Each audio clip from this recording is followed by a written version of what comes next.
বাবা একটা কথা রাখবা। কি কাকা? এই টাকা হয়তো আমি পেতাম না, আজকে তুমি সৎ দেখে তুমি টাকাটা আমাকে এনে দিলে, আমি তোমাকে এই টাকাটা আমি দিতে চাই। না কাকা, আমি এটা রাখো বাবা, রাখো। না না কাকা, আমি একটা কথা কই, আমি একটা কথা কই, কথাটা আগে বোঝেন।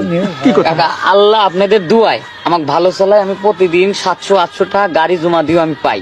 তারপরে আপনি যে কথা কইছেন, আপনার মেয়ের হচ্ছে অপারেশন, মানে আপনার মেয়ে এখন আমার যদি বোন হইতো, এই বিপদের সময় আমি টাকাটা নেব না। আর যদি আমার মা তো নাই, মারা গেছে, আমার কইছে যে বাবা তোরে আমি দোয়া করি, তুই জীবনে কোনোদিন পরের দিন সে হাত দিবি লয়, আল্লাহ তোরে ভালো চালাবি। কাকা টাকা পাইছি, টাকা আমার না, আমি নিয়ে আমি কি করতে পারবো? কয় মাস হয়তো ভালো মন্দ খাইতে পারবো, তাছাড়া তো কিছু করার মতোই নাই। আমি কাকার কাছে একটা জিনিস চাই, আমার দোয়া করুক, আমি যেন ভালো হলে চলে পারি, আল্লাহ যেন আমার অসুখ কিছু দেয় না, গরিব মানুষের সওয়াল, আমি যদি সংসারটা ভালো করে চালাতে পারি, এটুকু। টাকার আমার লোভ নাই ভাই। বাবা আমার একটা কথা রাখতে হবে।